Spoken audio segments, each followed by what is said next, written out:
आगे बढ़ते हैं। अब खबर पाकिस्तान की, जिसकी हेकड़ी आज अफगानिस्तान ने निकाल दी। खुद को इकलौती इस्लामिक एटमी पावर बताकर डींगे हाँकने वाला पाकिस्तान आज फेल हो गया। उसकी पोल खुल गई। आज अफगानिस्तान ने उसकी पोल खोल कर रख दी। अफगान तालिबान ने आज दावा किया कि उसने इस्लामाबाद समेत पाकिस्तान के कई शहरों में ड्रोन हमले किए हैं। सबसे महत्वपूर्ण दावा इस्लामाबाद को लेकर किया गया। अफगान तालिबान की तरफ से बताया गया कि उसने प्रधानमंत्री शहबाज शरीफ के ऑफिस से कुछ ही दूर एक ड्रोन हमला किया। मतलब अफगान तालिबान ये बता रहा है कि वो जब चाहे तब पाकिस्तान की गर्दन पकड़ सकता है। इस्लामाबाद में हुए हमले में एक सैन्य ठिकाना तबाह होने का दावा अफगानिस्तान की तरफ से किया गया। पाकिस्तान के लिए ये दावा बहुत बड़ी शर्मिंदगी है, क्योंकि पाकिस्तान ने खुद 3 शहरों में ड्रोन हमले की बात मान ली, जिसने पाकिस्तान की पोल खोलकर रख दी है। एक बड़ी खबर इस समय आ रही है, पाकिस्तान ने सीज फायर के लिए हाथ पैर मारना भी शुरू कर दिया है। बड़ी खबर यह है कि कतर पाकिस्तान और अफगानिस्तान के बीच मध्यस्थता करता हुआ दिख रहा है। कतर और पाकिस्तान के विदेश मंत्रियों के बैठक करने के बाद कतर ने अफगानिस्तान से बातचीत कर ली है और ये पेशकश पाकिस्तान की तरफ से हुई है। पाकिस्तान ने ही अफगानिस्तान के हमलों से डर कर कतर से मध्यस्थता करने की बात कही। कतर और पाकिस्तान के विदेश मंत्रियों की बातचीत हो गई है। पाकिस्तान अब चाहता है कि अफगानिस्तान के साथ उसका सीज फायर हो जाए, ये युद्ध रुक जाए, क्योंकि अफगानिस्तान ने पाकिस्तान को जमकर पीटा है। परमाणु बम वाले पाकिस्तान को अफगान तालिबान ने शर्मिंदा किया। भारत के बाद अब अफगानिस्तान ने पाकिस्तान के दावों की पोल खोली है। पाकिस्तान की चौकियों पर अफगान तालिबान की ये गोलाबारी बता रही है कि पाकिस्तान को लेकर अफगानिस्तान के सब्र का बांध टूट गया है। पाकिस्तान और अफगानिस्तान में एक बार फिर जंग की हालत है। पाकिस्तान और अफगानिस्तान की तरफ से एक दूसरे को नुकसान पहुंचाने के दावे हो रहे हैं, लेकिन इस बार मामला बहुत ज्यादा गंभीर है, क्योंकि गुरुवार देर रात पाकिस्तान पर अफगानिस्तान का हुआ हमला सिर्फ 22 फरवरी को उस पर की गई पाकिस्तानी एयर स्ट्राइक का जवाब ही नहीं है, बल्कि चेतावनी है कि अगली बार पाकिस्तान में अफगानिस्तान का निशाना इस्लामाबाद और वहां बैठे शहबाज और आसिम मुनीर होंगे। अफगानिस्तान बता रहा है कि अगली बार वो पाकिस्तान के खोश्त की इस पोस्ट को कब्जे में नहीं लेगा, आग नहीं लगाएगा। अफगान तालिबान के लड़ाके बॉर्डर से आगे बढ़कर पाकिस्तान में घुस जाएंगे। पाकिस्तान की जलती ये पोस्ट आसिम मुनीर और शहबाज शरीफ को चेतावनी है कि अफगानिस्तान अब सीधे पाकिस्तान की राजधानी इस्लामाबाद में घुसेगा।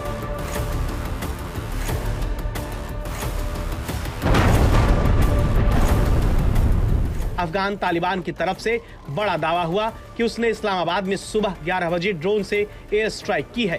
सबसे बड़ी बात यह कि अफगान तालिबान इस्लामाबाद में पाकिस्तानी प्रधानमंत्री के ऑफिस के नजदीक हमला करने में कामयाब रहा।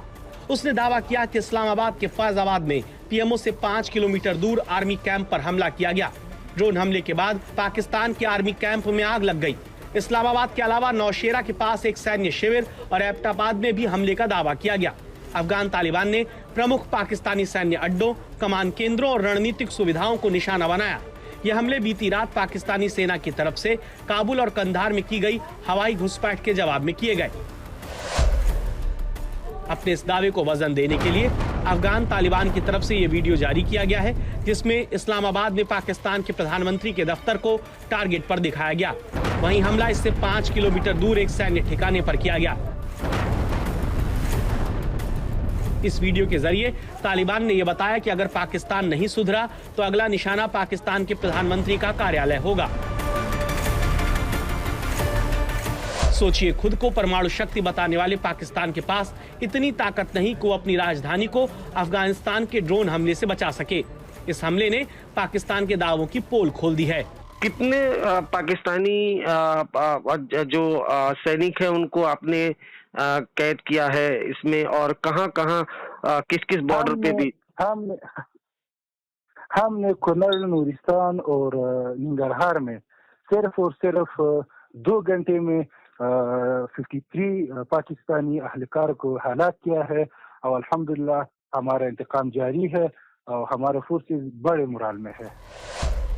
इस हमले के जवाब में पाकिस्तान ने ऑपरेशन गजब-उल-हक शुरू किया और काबुल, नंगरहार, पंक्तिका, पक्तिया, लगमान, खोस्त प्रांत समेत कई शहरों में एयर स्ट्राइक की।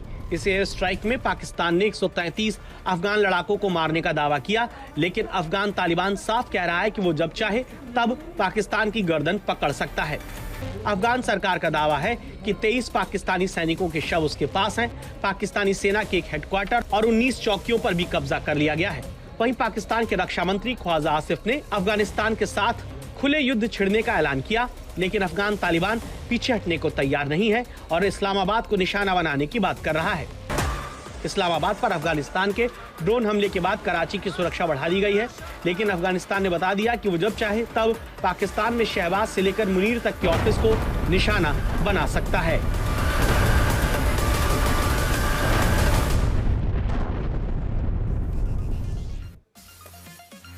पाकिस्तान की एटम बॉम्ब की पोल खुल चुकी है। सोचिए, अफगानिस्तान पाकिस्तान के अंदर घुसकर इस्लामाबाद तक आकर पीएमओ के पास हमला करने में सफल हो रहा है। पाकिस्तान के लिए ये कितनी शर्म की बात है, उसका अंदाज़ा आप इसी बात से लगा सकते हैं कि अगर अफगान तालिबान ने पाकिस्तान के सबसे करीबी बॉर्डर के शहर जलालाबाद से भी ड्रोन छोड़े होंगे तो उसकी इस्लामाबाद तक की दूरी 392 किलोमीटर है। मतलब 400 किलोमीटर अंदर घुसकर तालिबान पाकिस्तान को दहला कर चला गया और पाकिस्तान के एयर डिफेंस सिस्टम कुछ नहीं कर पाए। और इसीलिए पाकिस्तान ये बात नहीं मान रहा है, क्योंकि आसिम मुनीर जानते हैं कि ये वाकई हर पाकिस्तानी को शर्मिंदा करने वाला सच है।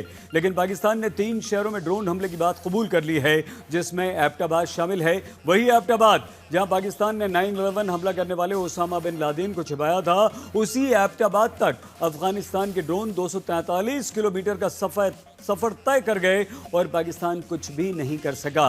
एबटाबाद की तरह नौशेरा में भी ड्रोन हमले की बात पाकिस्तान ने कबूल कर ली है।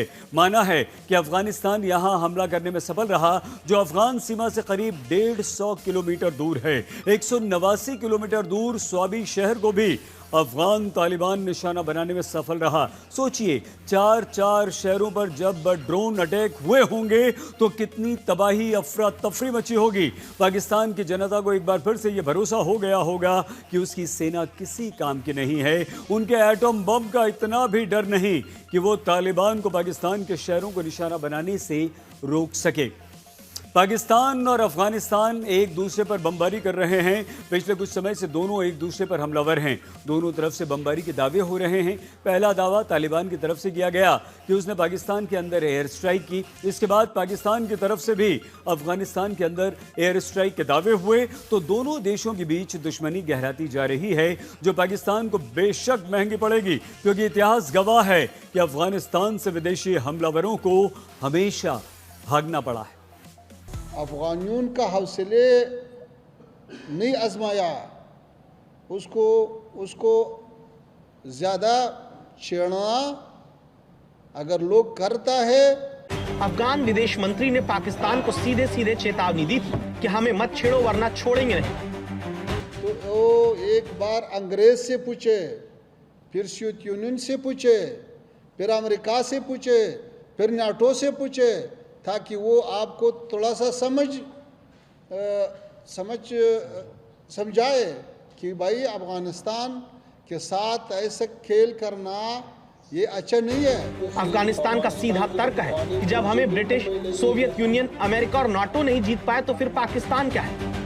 हमारा एक पाकिस्तान पड़ोसी नहीं है, 5 और मुल्क भी हमारा पड़ोसी है। चीन है, ताजिकिस्तान है, उज़्बेकिस्तान है, तुर्कमेनिस्तान है, ईरान है। वो सब हमसे खुश है, वहाँ पे अमन है। हमारे तरफ से कोई मुश्किल नहीं, पाकिस्तान के लिए भी हमारे तरफ से मुश्किल नहीं है। पाकिस्तान को लगता है कि उसने तालिबान को बनाया है, इसलिए अफगानिस्तान की सरकार उसके इशारे पर चले, लेकिन पाकिस्तान के हमलों ने उसके लिए बहुत बड़ी मुसीबत खड़ी कर दी है। यहाँ तक कि अफगान तालिबान सरकार में उसका समर्थक बताया जाने वाला सिराजुद्दीन हक्कानी तक पाकिस्तान को चेतावनी दे रहा है। अभी तक माना जा रहा था कि तालिबान सरकार में सिराजुद्दीन हक्कानी पाकिस्तान का समर्थक है, जिस वजह से तालिबान में फूट की बात कही जा रही थी। लेकिन पाकिस्तान परस्त कहा जाने वाला सिराजुद्दीन हक्कानी भी उसके खिलाफ बोलने को मजबूर है, क्योंकि अफगानिस्तान में पाकिस्तान के खिलाफ गुस्सा चरम पर पहुंच गया है। यह अफगानिस्तान के खोर प्रांत की तस्वीर है, जहां पर पाकिस्तान की कार्रवाई के विरोध में लोग इकट्ठे हुए पाकिस्तान मुर्दाबाद के नारे लगे।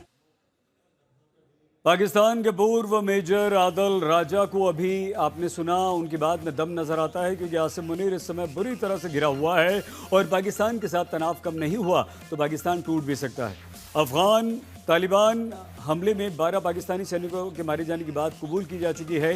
पाकिस्तान की सेना को पहले से ही बलोच लड़ाकों और टीटीपी ने लहू लुहान कर रखा है। ऐसे में तालिबान से सीधी दुश्मनी पाकिस्तान को बहुत महंगी पड़ेगी। नौबत पाकिस्तान के विभाजन तक आ सकती है। ऐसी बातें करते आपने हमारी रिपोर्ट में फजलुर रहमान को भी सुना, जो पाकिस्तान के आर्मी चीफ को चेतावनी दे रहे हैं कि संभल जाओ वरना पाकिस्तान के बहुत बुरे दिन अधिक दूर नहीं। पाकिस्तान में चारों तरफ से रोज हमलों के बाद से पाकिस्तानी सैनिक बेमौत मारे जा रहे हैं। इमरान खान बुरी तरह से नाराज हैं, आसिम मुनीर के खिलाफ गुस्से से भरे हुए हैं और इस तरह राजनीतिक रूप से भी पाकिस्तान बुरी तरह से बढ़ गया है। इमरान समर्थक अपने नेता की जान को लेकर चिंतित हैं। आसिम मुनीर को फौरन पद से हटाना चाहते हैं।